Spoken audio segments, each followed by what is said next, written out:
I right. think the Democrats are trying to screw around with our vibe here. It could be. It could be that. So the president gave me a retweet today.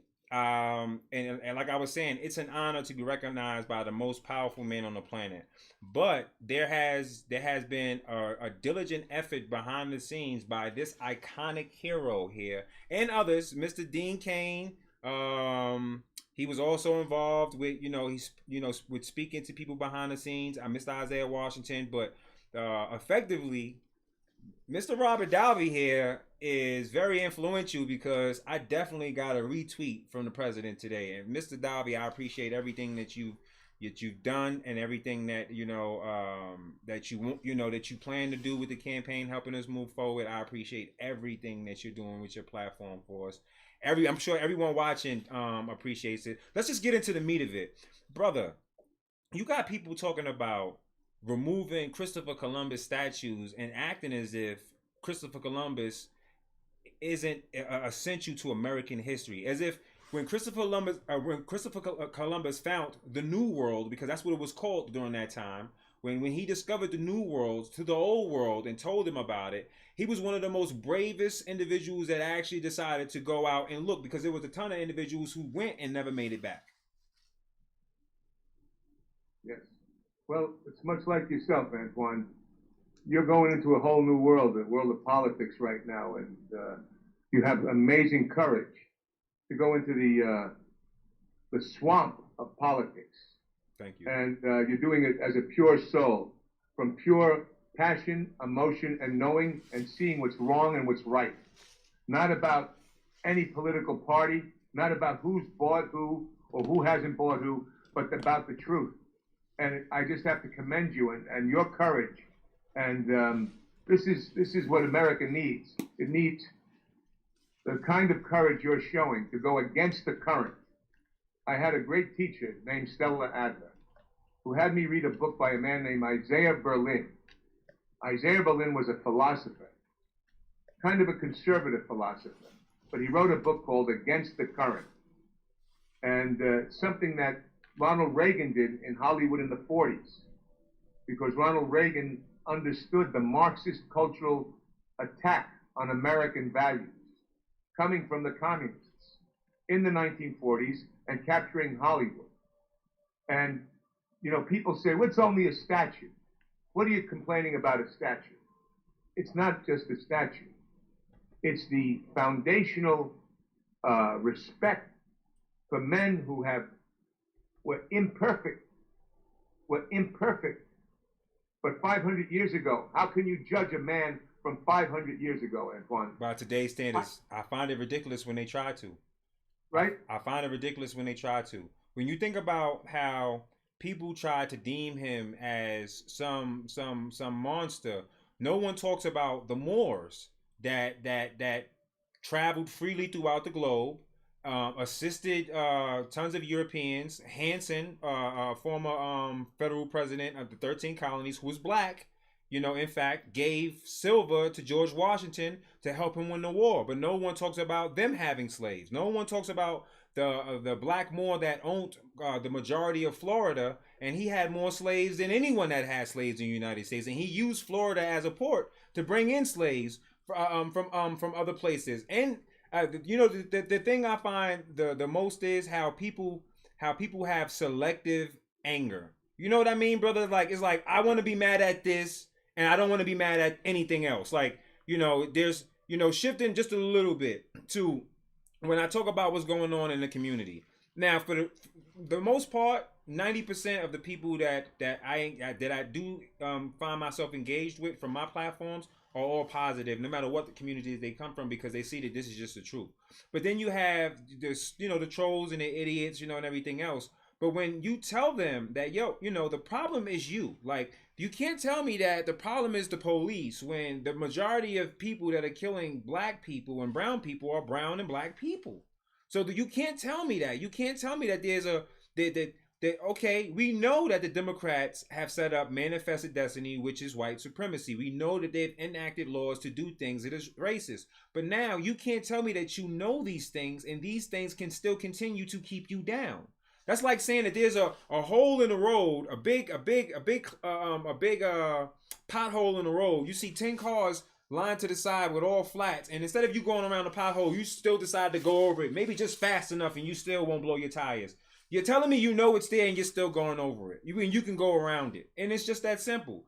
It's just that people don't want to actually look at the problem and say, you know what, the problem is me. I had to do the same thing. And it was horrible to look at myself and say, look how low you've become. How can you say that you are worthy, of God? Look at the things that you've done in your past. You have to be able to say this in order for you to find forgiveness and change. You have to be able to look at what's ugly. Yes, but brother Antoine, you brought up we bring up convenient anger. And I have to discuss this because it weighs on my mind, because it's the narrative that I've seen. I have 6 kids, and I've seen, besides my own decades in education, what the educational process has done throughout the decades, how it has chipped away at the foundational aspect of American value.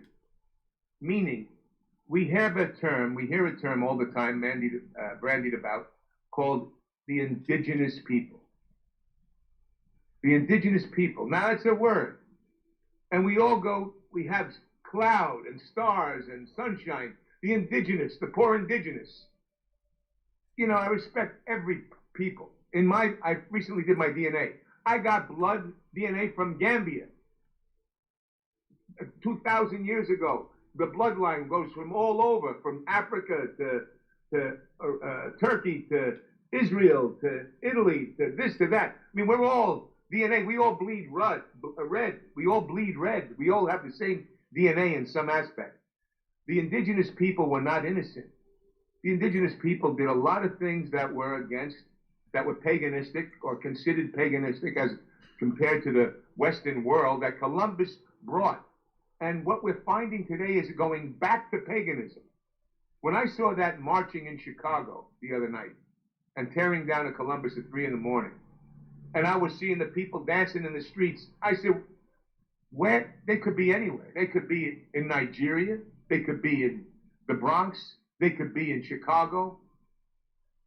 Where has a society gone where we can't discuss and really face the issues honestly? Even gun control. The Democratic Party put in gun control to take guns away from the black community. Look it up yourself. With the Black Panthers. They seen the Black Panthers and they were so afraid. They looked, and you have to excuse my language, sir, but they said, them niggas got guns. No. Them niggas got guns outside right now. No, write up some shit right now and put it together, because we got to take their guns away, because they smart. They realized they had a right to carry. And then when you have people like Joe Biden who can sit there with a straight face and say his crime bill wasn't racist, but we have so much showing that he's racist, it's hard to believe that the intent wasn't that when it effectively went in and just destroyed and crippled predominantly poor communities that are black, brown, and from individuals that have come here from other nations, and you could be second generation or third generation, like the Irish, the Italians. Don't think that FBI used to mean, now it's I'm not going to say, but it used to be forever bother the Italians. So now it's something else. You know what I mean? But you can always look at the people that are the most marginalized, and when they say indigenous, I find it funny. First of all, even though I was born here, I was born here, the people that are indigenous here are the people that are born here the same year as me. So whatever color they are, they're indigenous to here as well, because they were born the same year I was born here. That goes for everyone else the year before and the year after. If they were born here, they're all indigenous people here. When I hear about people talking about Native American tribes, there were a great number of tribes that actually fought, and they fought to actually stop being invaded. But the truth of the matter is this: America didn't take anything from anybody. Now let me give can I give them a simple short history on what happened, if I may? Okay, so England started the colonies here, not America. Okay, and then England started to take advantage of the individuals that they had here, and they started to tax them, and they started to treat them worse than you would treat criminals. So then the people that were here say, you know what, F you, we're going to do our own thing and start our own thing. The French owned the interior of the United States, and the Spaniards owned the coastal part of the United States. It did not belong to Americans. Lois and Clark, even though Superman and Lois is that, but Lois and Clark were original surveyors, and they went on an expedition and they got the Louisiana Purchase from the French government. That's why still in Canada right now there's people who speak French Canadian, and right now in Louisiana they speak Creole. It's because of the French influence that once had a hole in the side of the continent. The Louisiana Purchase allowed us to go in. Then we got to war with the Spaniards. So for anyone that says that America took California from the Spaniards, no, first of all, stop speaking Spanish. Because if we're going to be fair about everything, the people that went and took over everything there were Spaniards. They came from Spain. They came there and they conquered everything, and they gave you Spanish. That's why you speak it. Americans had nothing to do with taking anything from anybody. We fought the Spaniards, who already then took it from the indigenous people that were there already. I hope that you guys get this quick, simple history lesson, and you stop trying to blame us for the things that happened and that occurred 400 years ago. We're here today. And as far as the Christopher Columbus statue is concerned, no matter what the morons did that was dancing in the street, all those that was misled and had a good heart and thought they were doing something that was right and they was dancing in the street, Christopher Columbus is still in the history books. He's still known by every single person on this known planet, and he will always be known by every single person on this known planet, because you'll have to talk about taking the statue down. Either way, shape, or form, you'll be talking about Christopher Columbus still. So congratulations. You did absolutely nothing. Go ahead, King. I'm sorry.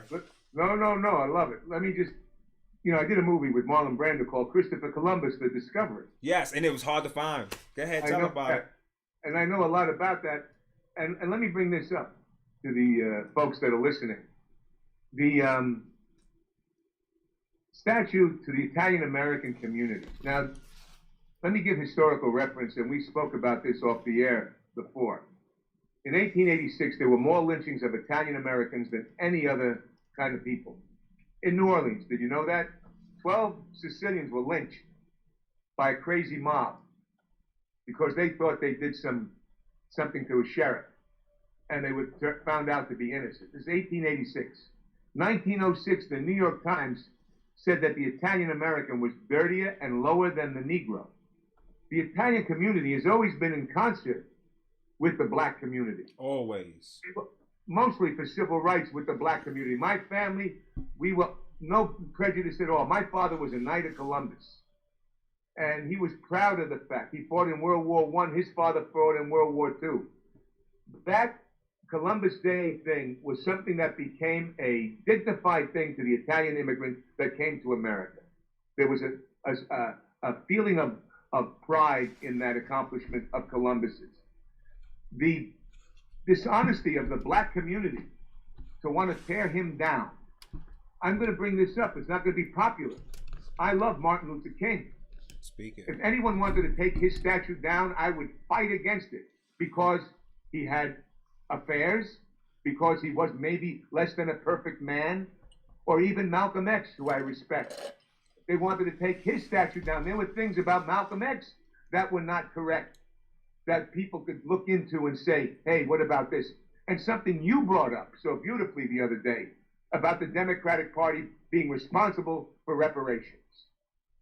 That's who should be responsible for this stuff. They're looking in the wrong tree, because the Democratic Party, what I've seen, have kept the black community, the inner city communities down the whole time, and they fed them this pablum of deceit, Marxist culturalism, of vulnerable people. They fed them this deceit with a false sense of hope and a victimology, which is wrong.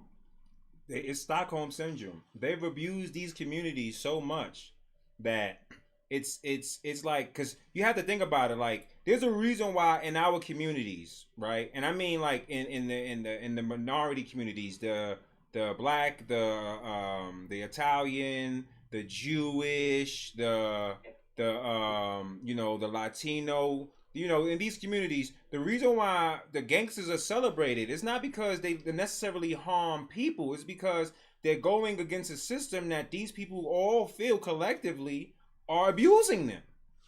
And then the thing that people don't realize is that if all of these people in these communities, right, because they're all, let's say, in New York, they're all in New York, they all feel the same way. Now imagine if they all got together and say, hey, we're tired of how we're being treated, and all of them sat down and said it and said, well, who's responsible? Then they went and they looked at the politicians. Imagine the shitstorm that would happen when the Democrats realize that the jig is up, that they can no longer juggle each community and make them feel indifferent as if someone else has something when they don't. Mayor de Blasio showed us this with the Jewish community when he went in and started arresting people for going to a fucking funeral, but then allowed a bunch of nuts to go in and destroy downtown Manhattan, go in and fucking freely steal everything. Now the thing about that bothers me is when you work for something, you take pride in it. Now what happens when you go into Target, you destroying this Target, but Target had a bunch of black employees working in there. They was already out of a job because of COVID. And now the only place that would be open that would allow them to work, you just went in there and just fucked the whole place up. What about the corner store you go to? What happens when the mom needs milk or formula for her kid or bread for her family in the morning and there's an emergency to take in the bread? But you just go into the corner store and destroy the corner store. You're not gaining anything by doing that. You're destroying the community that we need. There's no victory in this. No one is saying, hey, we went in and we forced them to remove the black codes or the red lining. We went in and we forced them to make the KKK pay the 2,000 white families that they lynched for helping the 3,000 black families that they lynched try to vote and vote as Republicans, because a lot of people don't know that their history wasn't about just hanging black people. It was about hanging anyone that helped black people. It wasn't an idea of white pride. It had nothing to do with it. And today they think that every white person is cahoots, that is in cahoots together, and that's a lie too. The majority of people that fought for freedom, the freedom of blacks in this nation, came off of a boat. They came here from Ireland. They came here from Italy. They were gypsies. And when they came here and they got to Liberty Island, they were removed from one ship and put on another ship. And if you look at a movie called Gangs of New York, they show you and depict a great deal of what happened during that time when they went to war and they actually had to send in the military to get a hold of New York again, because the people that was there started to really rebel. Like, we're all going, and we're all the people that are coming off of boats. The majority of the people that died in that war, they didn't own slaves. They were people that I see people saying every day, you're a racist because you're a Trump supporter. It's like, how? I'm a fucking Italian. We didn't have no fucking, what are you talking about? What the hell are you talking about? I'm Irish. What the hell are you talking about?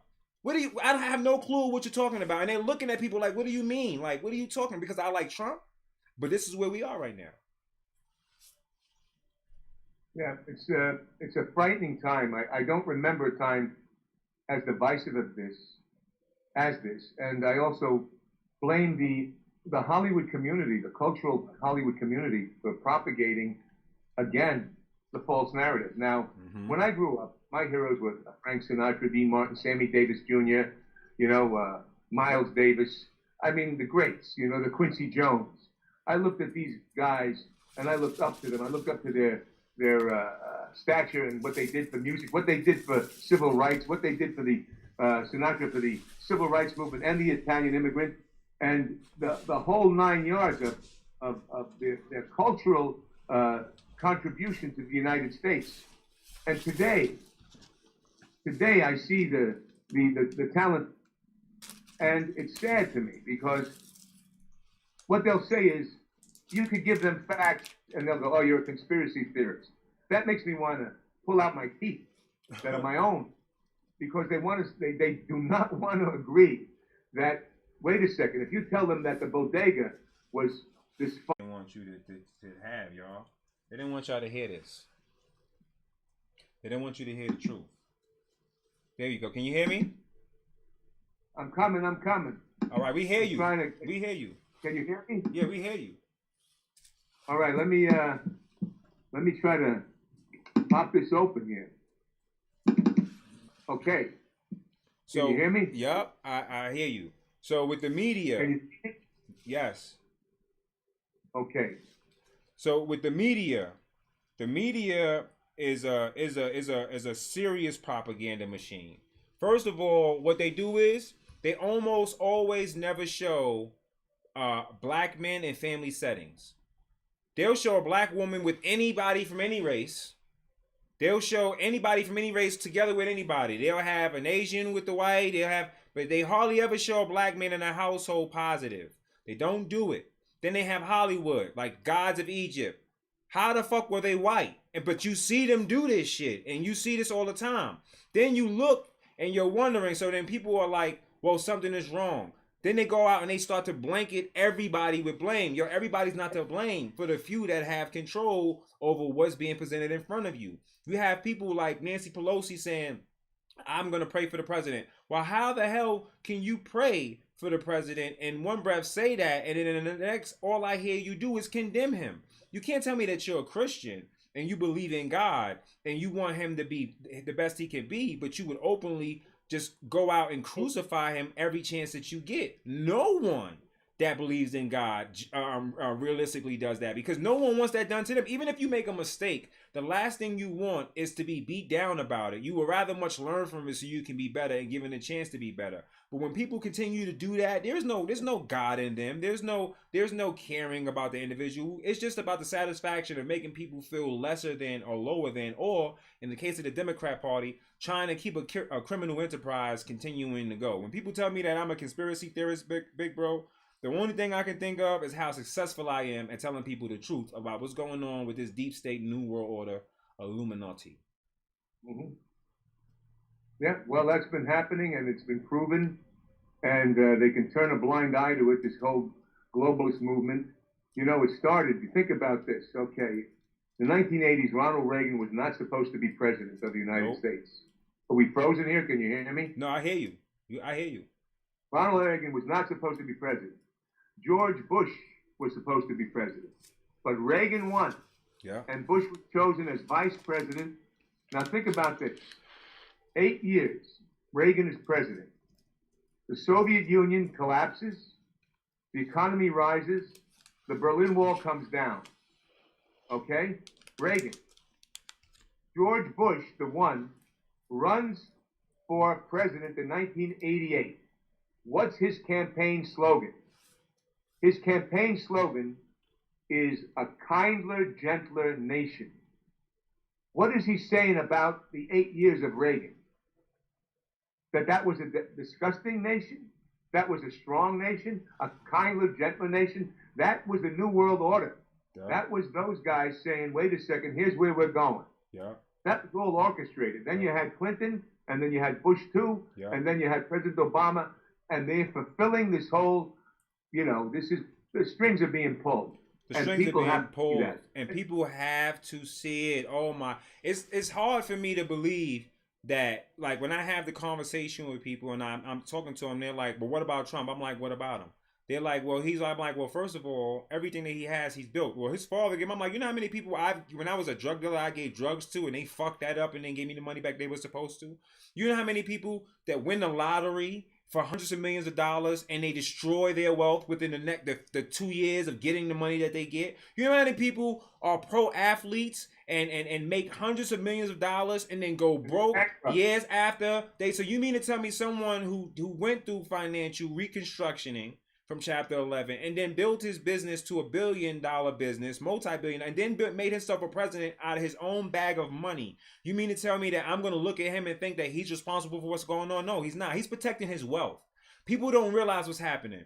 If Donald Trump is wealthy because we're able to go buy apartments, go play golf, and go to his casinos and his hotels. If we can't do that, then he doesn't make any money. He's a businessman, but he's a working man at that. His businesses are based on the contingency of the productivity of the American people. If he fails the economy, he fails himself, his family, and everything that he's built for himself. So he's not going to let that happen. I'm going to ride with the guy I know for a fact has a greater interest than anyone else. That was the first thing I looked at. Then I looked at Hillary Clinton. Oh my God. This evil, racist piece of garbage. And her husband, the filth that he got to get away with. And I watched everything and I said, this is sickening. I said, you know what? Donald Trump has never been racist. Over 78 hip hop songs were referenced to him in a flattering fashion where someone wanted to be Donald Trump or like him. I had an apartment in the Trump. I ain't sleeping for months. Quote from Jay-Z. Okay? So when people wanted to, he was not racist prior to him winning. And even before that, when he was running, he wasn't racist while he was running. Remember, he was just a misogynist. He was a sexist. Remember that? He wasn't racist. Yep. Just it wasn't until he had Alex Jones bring Hillary Clinton's husband's black son, Danny William Clinton Jr. It wasn't until he had Alex Jones bring him to the debate that they started to call him racist. When he brought Bill Clinton's love child to the debate through Alex Jones, that's when they started to go crazy after Donald Trump and say, wait a minute. The gloves are off. This guy's really like not playing. Like he's really not. We have to stop him because at first they took him as a joke. Remember, before all of that, he wasn't racist. He wasn't sexist. He was just someone who was an opportunist. Remember the stages of the fraud that they tried to portray on us. But he was dead serious. I remember in Hollywood in the 80s and the 90s, they loved Donald Trump. Friends of mine. We'd be driving down Wilshire Boulevard in Los Angeles going, I want buildings like Trump. I want that. You met calling him up on the phone close to Trump. Now they hate Trump. Oprah, who's been kind of quiet, was asking him to run 25 years ago. She was on Epstein Island, that's why. She was on Epstein's Island, that's why. So she's quiet because I've been on Twitter cutting her ass up. I've been asking her what the hell her, Barack Obama, and Bill Clinton were doing on that damn island. What the hell was Jay-Z and Beyonce doing on that island? What the hell was a.k.a. doing on that island? What the hell was Bill Murray doing on that island? What the hell was Ben Affleck doing on that island? I just want to know. Like, you can't tell me that there was a shindig or some shit there because we know that this was his own perverto world. And he's the fucking Pablo Escobar of pedophiles. He literally had a whole prison taken over, and he was able to leave out 12 hours a day to go do God knows what, to go out and victimize God knows who, to come back to the same prison and sit there as a fucking dirty rat pedophile. So you can't tell me that you didn't know who this guy was. It's been all over the newspapers and everything else, and you guys are all just flying into his damn island. So she's been low because I've been on that ass, big bro. I see. You know, it's that kind of thing. See, that's the other thing, the groupthink of Hollywood. A lot of times there are events that happen, celebrity events, charity events, couched in a huge amount of celebrities going somewhere. That could be one of those instances, I don't know. But what you said, which was pivotal, is he was a known pedophile. So what were people condoning at that moment? It's much like the Harvey Weinstein thing. Yeah. The hypocrisy of all of that.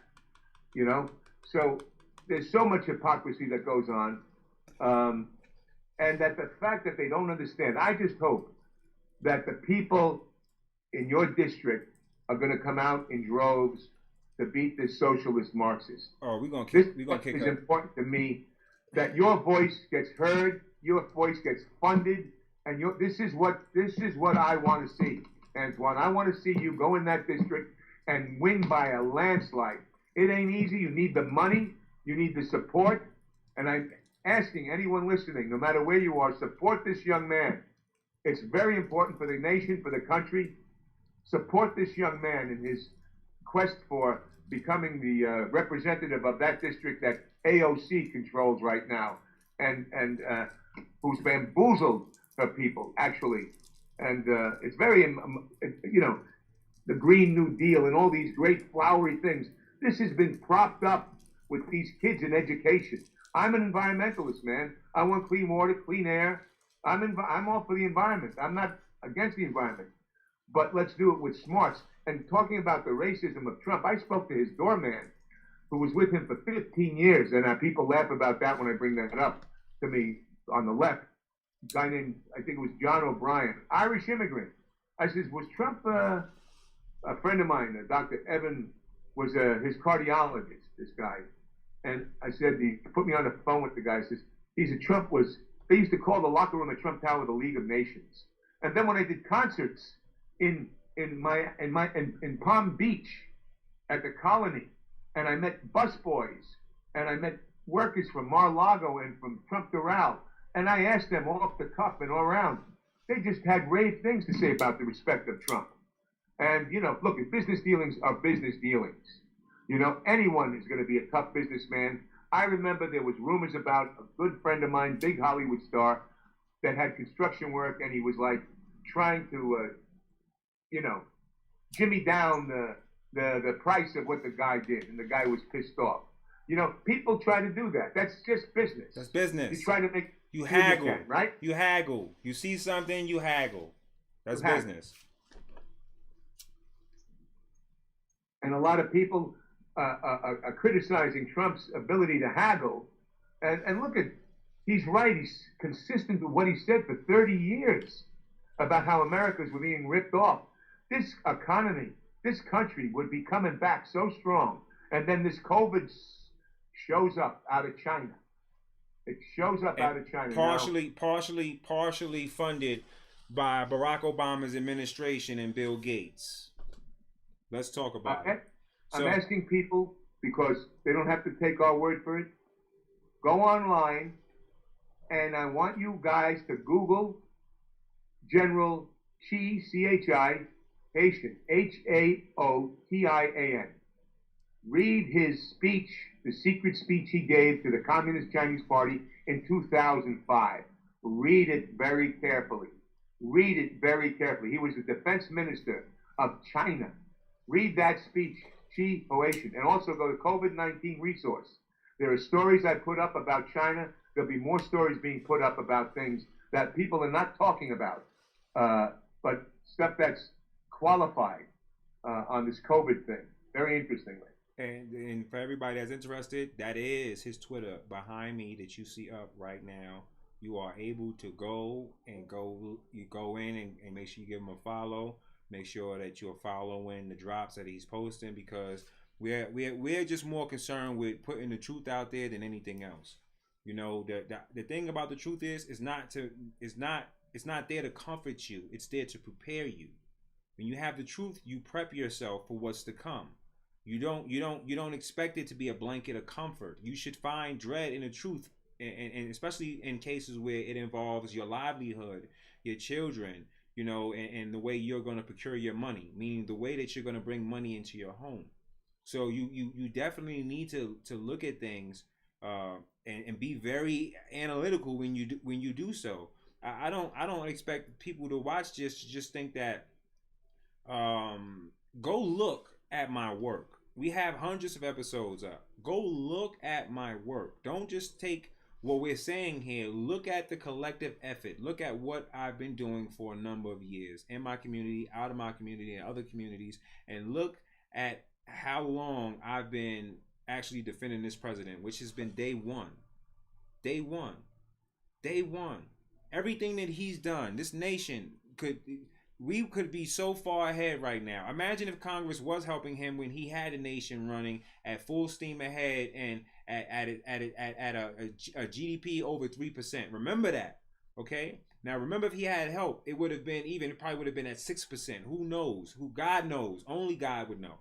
Okay? So then you move forward, and then you have all the money that they wasted on all these scandals and lies of impeachment and Russia investigations. Just imagine how much of that money could have went to the infrastructure of the nation, to those people that are impoverished and need help. See, the thing is, he went and he showed that they could have done it. $100 billion given to the Urban Revitalization Coalition. No. Yep. I write for Breitbart, Antoine. I've written for Breitbart for years. Andrew Breitbart was a friend of mine. And I've written on that site. And the day Trump announced, I basically said he's the candidate and he's going to win. And then I subsequently did 39 different articles. I also wrote about Ferguson. I wrote about we're either going to pull it apart or we're going to pull it together back then. I also wrote about China in 2009 being the major security threat to the United States of America. Back in 2009. If people want to go back and look at some of these articles I read. I talked about Bill de Blasio and others fueling the flames of racism back 8 years ago, 7 years ago. 6 years ago. It's all orchestrated. What's happening now, there was a man named Bill Ayers, and I wrote an article about him. He was part of the Weather Underground and also the Black Panthers. They were all together back in the 60s and 70s. There was a gentleman, and you should look him up. I think you may know him. Have you heard of David Horowitz, Antoine? I've heard of David Horowitz. He's a book from writer. the Freedom Center. He was from the Freedom Center. All right? He started the Freedom Center, David Horowitz. Conservative thinker. He was a communist. His parents were Marxists and communists. David was part of the Black Panthers. He was in this organization. He wrote a book called Radical Son about his transformation from Marxist to conservative and why. Because he saw what they were doing. But not many people heard of David in the conservative circles, but outside, they haven't heard about him. And it's a very interesting, he wrote a book called Unholy Alliance. Again, with the American left is aligning themselves with, and you know, we know what's happening here. We know what's happening here. This is a Marxist cultural revolution. And it's not about Black Lives Matter. The sad thing is, because of the liberal educational system, they don't focus on educating any Americans on what Marxism means and what it is to be in a communist country. Look at what China did to all of the black people that were there. Kicked them out of their homes, locked them in their homes, forced them to walk in the streets, and said they're the cause of COVID. Like, it didn't come out of their fucking laboratory. You know what I mean? Like, look at this happened. People, everybody watching this happened. Yeah, China did that to a bunch of black people. No one said anything about it except for a select few, and I was one of them. Okay, so when you have nations that go about their way of doing stuff like that, and then you have people talking about the United States of America, brother, I have a problem with that. I have a big problem with that. I find it difficult to hear the rhetoric of these people and hear them race bait and hear them talk about race relations and everything else when there's 30 million blacks that are currently enslaved in Arab nations, and I don't see anyone making a big stink about that either. This whole thing is just a big distraction so this New World Order group of scumbags can try to take over the last free nation on God's green earth. And the thing that I find most incredible is that so many brave legends like yourself, Mr. Isaiah Washington, Mr. Dean Cain, you know, and a great deal of others are stepping up and saying that, you know, hey, I exist and I would give all of this shit up. None of this means anything to me more than being able to die and be free, you know. And this is very important. People are not seeing how close we are to the edge of losing everything. Black people are saying Black Lives Matter. This is the same fist as a communist fist. No communist nation has any love for any black person. Look what Stalin did to all the blacks that were in Russia at the time. He went in on a murdering spree on blacks, and no one talks about it. No one wants to talk about what it means to be in a communist state. It means death and suffering. It doesn't mean prosperity. And the sad thing is that everyone loves being a capitalist, even the people that are claiming that they don't, or they wouldn't have any money at all. They would dish it out evenly. If AOC was honest in her approach, every time she would get a check, she would dish it out evenly to everyone who works for her. She wouldn't just make $180,000 a year. She would just break down her whole entire check, and everyone would get a piece of it. If she really cared about what it is that she's saying, she wouldn't have anything. She wouldn't have anything at all. Everything that I've seen these people saying is just a fraud. That's the reason why, one, they don't have me on the news, and two, they do not want to debate me, because when they do, and if she does, I'm going to destroy her. I promise you that. You can get it. It's needed. And, you know, talk about that. I see the same hypocrisy in Hollywood. You know, actors make good money. We work hard. We sacrifice. It's not always green. You're not always working. But I know actors that are making $20 million a film, $10, $15 million a film, that are just going, let's give to this. It's out of white guilt. If they were really walking the walk,